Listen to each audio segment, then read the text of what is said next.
Salut les amis, on se retrouve aujourd'hui pour une nouvelle vidéo et on ne va pas parler de n'importe qui, on va parler de Jeanne d'Arc, la pucelle d'Orléans, héroïne de la guerre de 100 ans. Elle redonna courage à un peuple entier, sauva la ville d'Orléans et permit au roi Charles VII de se faire sacrer à Reims. Durant sa vie et après sa mort, les légendes et les mythes autour de la figure de Jeanne d'Arc se sont multipliés. Essayons ensemble de démêler le vrai du faux parmi des théories parfois farfelues, parfois crédibles et alimentées au cours des siècles par des auteurs, historiens ou romanciers. C'est parti!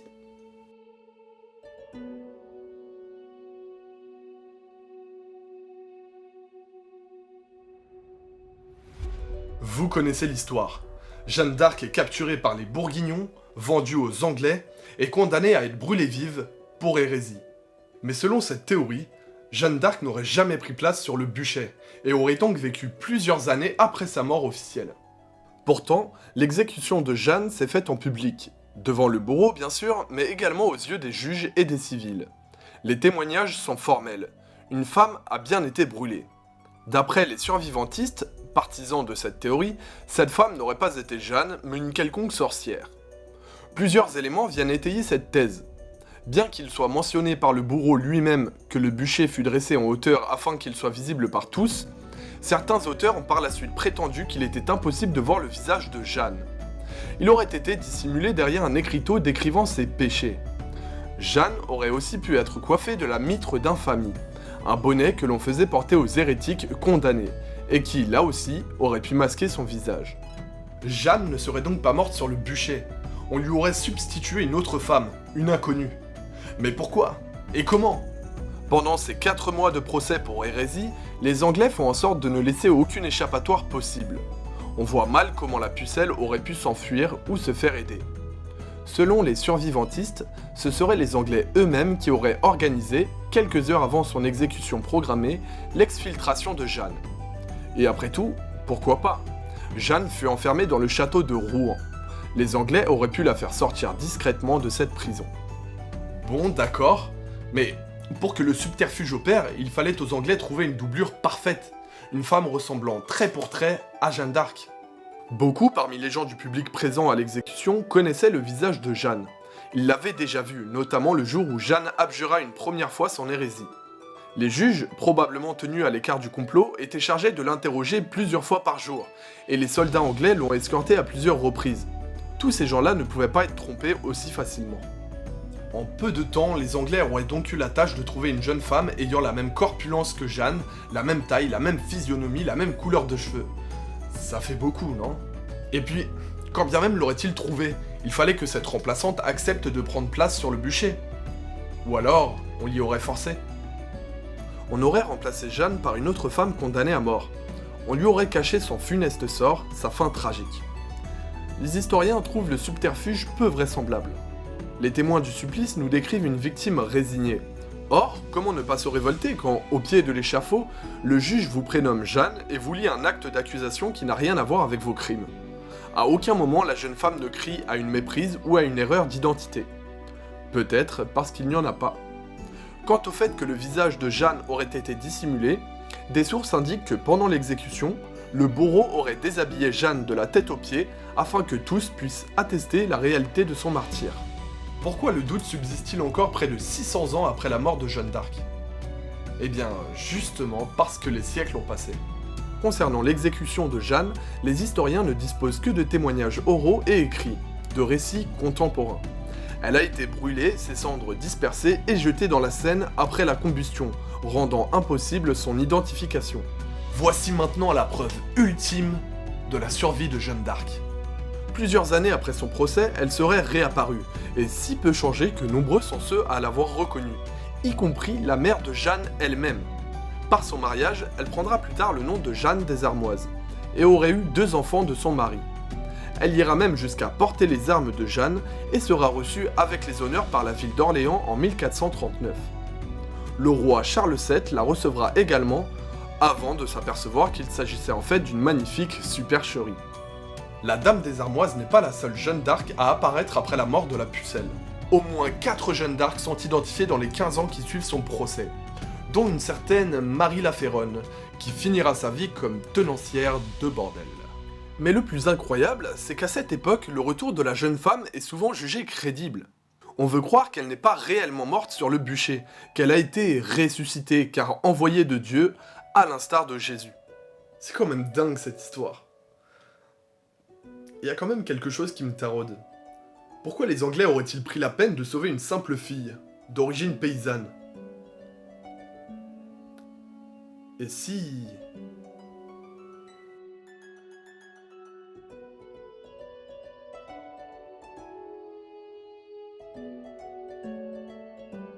Anglaises et Françaises se seraient mis d'accord pour épargner Jeanne d'Arc. La raison? Elle serait en réalité la fille d'Isabeau de Bavière, reine de France, et de Louis, duc d'Orléans. Elle serait donc le fruit d'une union adultérine, mais serait surtout de sang royal. Cette théorie situe la naissance de Jeanne le 20 novembre 1407, jour où, selon certains registres de l'époque, la reine Isabeau aurait donné naissance à un enfant qui ne vécut pas longtemps. Les versions diffèrent quant au sexe de l'enfant.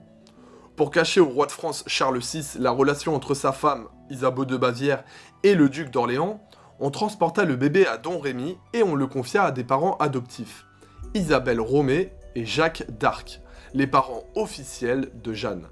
L'écrivain Jacques Trémollet de Villiers nous explique que la petite Jeanne, en sa qualité de fille de reine et de prince, aurait été élevée en vue du rôle qu'on voulait lui faire jouer plus tard, celui de libératrice de la France. Vous connaissez sans doute le mythe qui entoure la rencontre entre Jeanne d'Arc et le roi Charles VII. Jeanne se rend à Chinon pour rencontrer le roi. Ce dernier, souhaitant s'assurer que Jeanne est bel et bien pourvue d'une mission divine, décide de s'habiller comme tous ses courtisans. Dans la grande salle, Jeanne entre, et après un coup d'œil rapide à l'ensemble des convives, elle reconnaît le roi et lui glisse à l'oreille la prière secrète qu'il aurait fait à Dieu et que lui seul connaissait. Si pour certains la légende embellit la rencontre, pour d'autres, elle fait figure d'argument pour appuyer la théorie de Jeanne, bâtarde royale. Jeanne n'aurait jamais parlé d'une quelconque prière au roi, mais lui aurait simplement dit qu'elle était sa demi-sœur. Cette théorie pourrait expliquer pourquoi le roi a décidé de confier une armée à une femme de basse condition. Il est au courant de sa véritable identité, et leurs secrets communs renforcent leur lien. Depuis le début, Jeanne aurait été utilisée pour préparer la reconquête, et rallier les populations déjà hostiles aux Anglais. Pour les historiens, cette thèse n'est qu'une fable inventée au début du 19e siècle par le sous-préfet Pierre Cazes, et régulièrement reprise, notamment par les milieux monarchistes. Des liens ont été faits entre cette théorie et la précédente. Jeanne d'Arc, une princesse royale ayant survécu au bûcher. Ça en jette carrément, non ?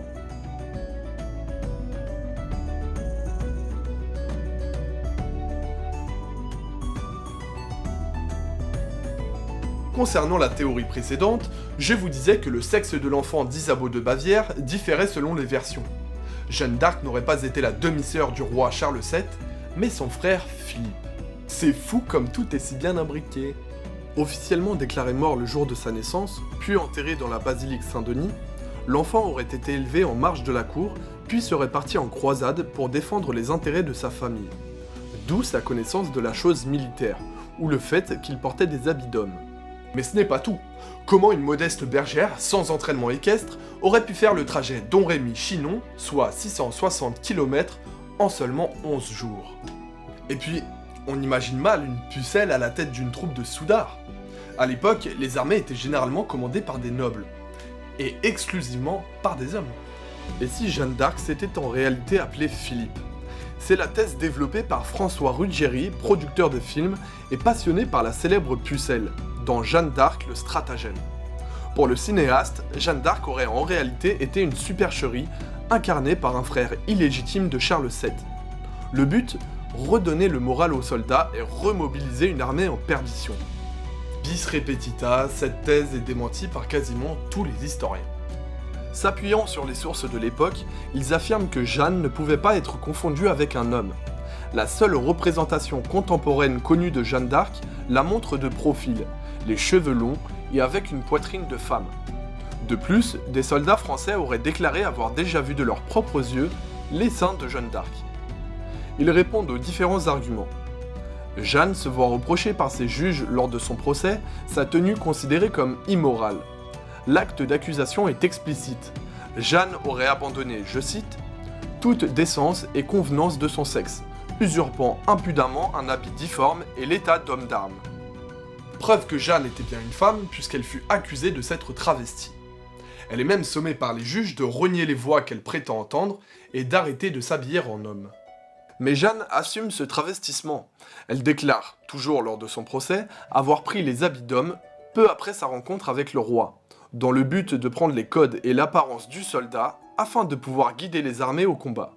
Le procès de Rouen abonde de preuves pour démontrer que Jeanne était bien une femme. Son cousin témoignera que, durant sa jeunesse, elle faisait des besognes revenant habituellement aux femmes, comme la couture ou le ménage.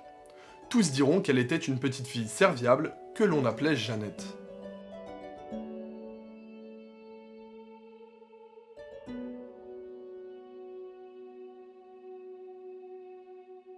Jeanne d'Arc est surnommée la pucelle d'Orléans.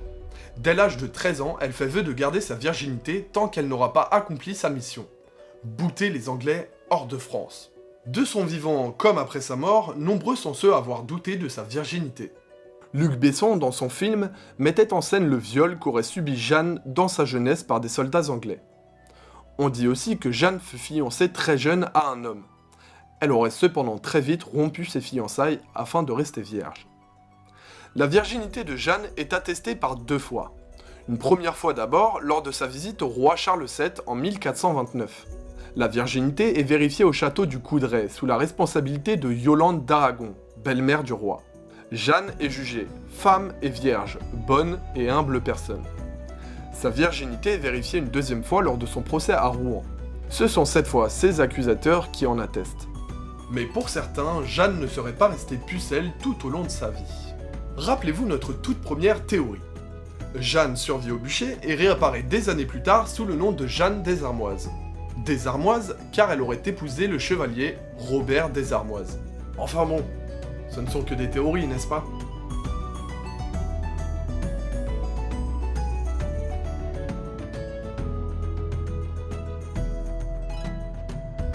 C'est à 13 ans que Jeanne d'Arc entend pour la première fois des voix. Elle lui demande de libérer le royaume de France de l'envahisseur. Rien que ça. Ces voix appartiennent à Sainte Catherine, Sainte Marguerite et à l'archange Saint Michel. Les habitants de son village commencent à la prendre pour une folle. Légit. Jeanne elle-même s'en inquiète, avant que ces voix ne lui deviennent familières. Elle accomplira finalement son destin. Jeanne était une bonne chrétienne, mais lors de son procès, les enquêteurs ont décidé de l'attaquer sur ces mystérieuses voix, en les attribuant à celles du démon.